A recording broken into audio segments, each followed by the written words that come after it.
ये उपचुनाव दे चुका हो, ठीक ही बात है भाई, पप्पू और टप्पू में बहुत अंतर थोड़ा है,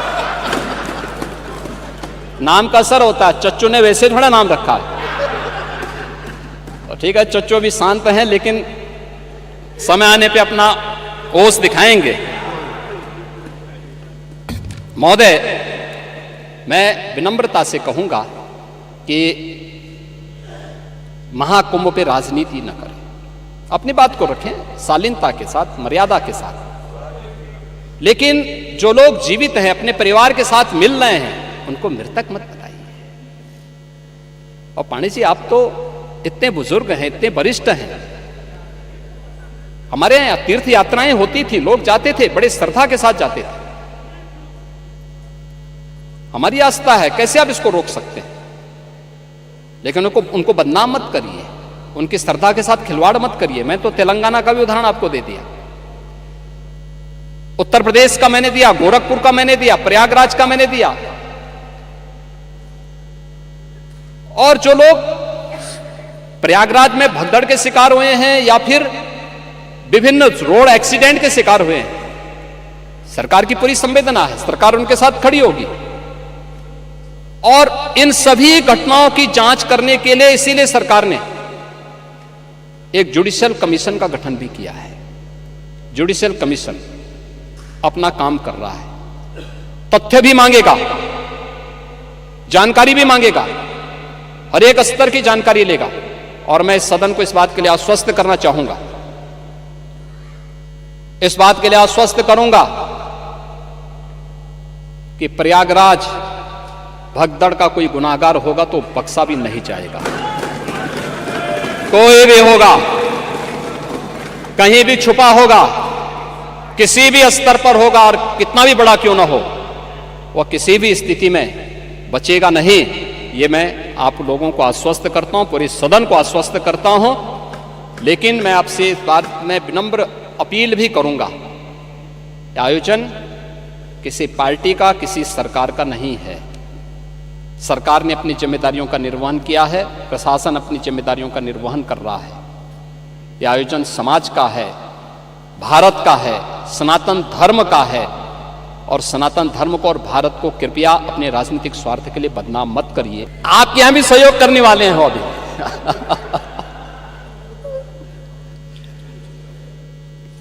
महोदय, ये महाकुंभ का यह आयोजन जो आदरणीय प्रधानमंत्री जी के मार्गदर्शन में, पूज्य संतों के सानिध्य में इतना विराट आयोजन बना है, यह एकात्मता का एक महाकुंभ है। और मैं आपकी परेशानी समझ सकता हूं, जो आपकी विभाजनकारी राजनीति है, जो आपकी जाति जाति के बीच में विखंडन करने की राजनीति है। इसका जवाब देश ने भी दे दिया और उत्तर प्रदेश ने भी दे दिया है। देश ने हरियाणा, महाराष्ट्र और दिल्ली की विजय के रूप में यह जवाब दिया है।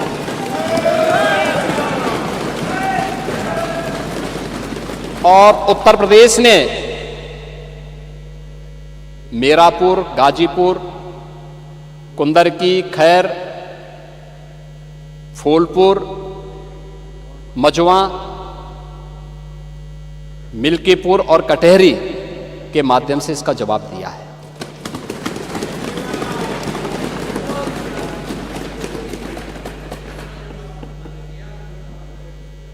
पांडे जी, आपको प्रचार करने से किसने रोका था?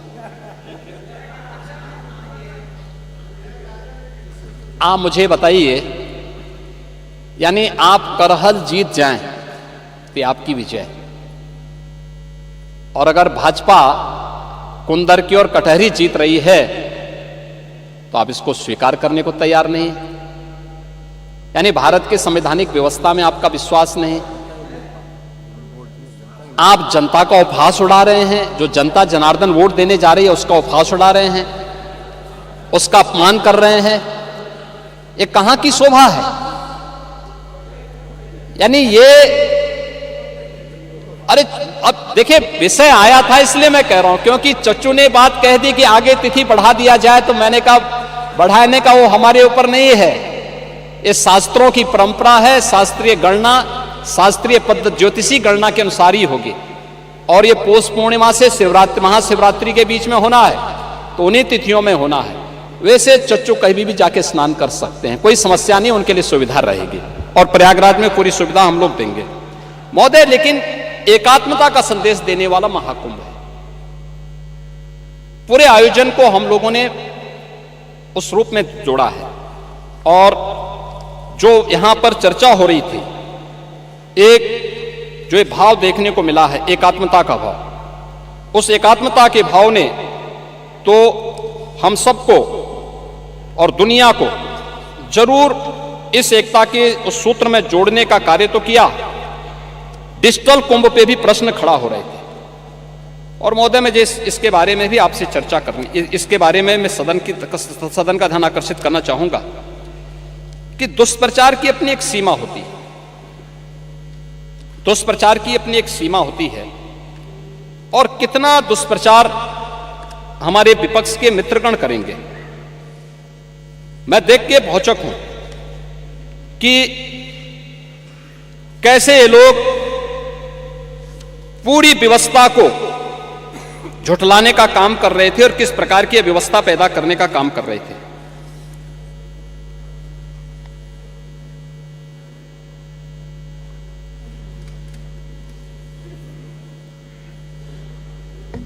इसमें खासतौर पर समाजवादी पार्टी का जो मीडिया सेल है, इसने महाकुंभ के बारे में जो दुष्प्रचार किए, इसमें इन्होंने कहा था कि डिजिटल कुंभ के बारे में जो प्रश्न आप खड़ा कर रहे थे, इस डिजिटल कुंभ का ही परिणाम है कि 22,000 से अधिक श्रद्धालु जो इस पूरे आयोजन के दौरान अलग अलग समय में मिसिंग हुए थे, यानी गायब हुए थे, अपने परिवारजनों से बिछुड़े थे, जिसमें से एक समाजवादी पार्टी ने भी लिखा है कि महाकुंभ में मची भगदड़, सरकारी अव्यवस्था, कुप्रबंधन, भ्रष्टाचार के कारण हजारों लोग लापता हैं। कौन मरा कौन जिंदा कुछ पता नहीं चल रहा है। सिर्फ गोरखपुर क्षेत्र के 2 मंडलों में ही 35 लोग लापता हैं। महोदय, इसका जवाब हिंदुस्तान ने अगले दिन दिया कि महाकुंभ में लापता सभी श्रद्धालु घर पहुंचे। ये है, ये आपकी सच्चाई है। कितना झूठ बोलेंगे, उसकी एक सीमा होती है। ऐसे ही द हिंदू ने दिया है Mahakumbh stampede for missing Telangana women found safe. ये हिंदू लिखता है कुंभ के बारे में। अपनों से बिछड़े 44 श्रद्धालु घर पहुंचे, ये गोरखपुर का है। और डिजिटल खोया पाया सेंटर लोगों को खोजने में कर रहा है मदद। 20,000 से ज्यादा बिछड़ों को अपनों से मिलाया। अमावस्या पर, मौनी अमावस्या में सबसे ज्यादा परिवार से हो गए थे दूर, और ये सभी लोग मौनी अमावस्या के दिन 8,725 लोगों को उनके परिजनों को सुपुर्द किया गया। मकर संक्रांति में पौष पूर्णिमा 13 जनवरी को, मकर संक्रांति 14 को और 15 जनवरी को 598 श्रद्धालुओं को उनके परिजनों से मिलाया गया। और बसंत पंचमी के दिन 2, 3 और 4 फरवरी को 813 श्रद्धालुओं को डिजिटल खोया पाया केंद्र की मदद से उनके परिवारजनों को मिलाने का काम किया गया। यानी दुष्प्रचार की भी एक सीमा होती है और उस सीमा को भी आज आप लोगों ने पार करके इस पूरे आयोजन को बदनाम करने की कोई कोर कसर नहीं छोड़ी है। और इसलिए महोदय, जो भी ये आयोजन प्रयागराज में आयोजित हो रहा है, उस पूरे आयोजन के प्रति प्रदेश की सद्भावना है, प्रदेशवासियों का सहयोग है। स्थानीय स्तर पर थोड़ा बहुत लोगों को कठिनाई जरूर हो रही होगी, लेकिन वे आनंदित भी हो रहे हैं। अतिथि भी आ रहे हैं और देश और दुनिया को देखने का एक अवसर भी उन्हें प्राप्त हो रहा है। इसके साथ ही इस आयोजन के साथ महोदय, मुझे बताते हुए यह भी एक मैं थोड़ा बताना चाहूंगा कि यह आयोजन दुनिया का सबसे बड़ा आयोजन कैसे बन चुका है। दुनिया के जो सबसे बड़े आयोजन है, जिसमें जर्मनी का अक्टूबर फेस्ट, इसमें 72 लाख पर्यटक आते हैं। रियो कार्निवल ब्राजील का है, इसमें 70 लाख पर्यटक आते हैं। और हज मक्का में 25 लाख श्रद्धालु पहुंचते हैं। ये कुल दुनिया की आयोजन की स्थिति है। और अकेले महाकुंभ अभी 1 सप्ताह बाकी है, 56 करोड़ की सीमा लांघ चुका है। महोदय, भारत और चीन के अलावा दुनिया में किसी भी देश की आबादी इससे ज्यादा नहीं है। यूरोपीय संघ की जो आबादी है वह कुल है 44 करोड़ 90 लाख, महाकुंभ में उस पहुंच चुके हैं। संयुक्त राज्य अमेरिका की आबादी है 34 करोड़ 66 लाख, उससे ज्यादा लोग महाकुंभ में आ चुके हैं। पाकिस्तान, बांग्लादेश, इनकी टोटल आबादी को भी जोड़ देंगे, उससे भी ज्यादा हमारे महाकुंभ में लोग आ चुके हैं। अकेले प्रयागराज उसको अपने साथ जोड़ रहा है। और इसलिए मैं आज के इस अवसर पर अपने विपक्ष के मित्रों से कहना चाहूंगा, आप इसके लिए सदन में मुद्दा उठा सकते हैं, हमें कोई आपत्ति नहीं, हम रोक भी नहीं सकते, लेकिन शब्दों की मर्यादा का ध्यान जरूर रखें जब आप सोशल मीडिया में या मीडिया में कोई वक्तव्य देते हैं।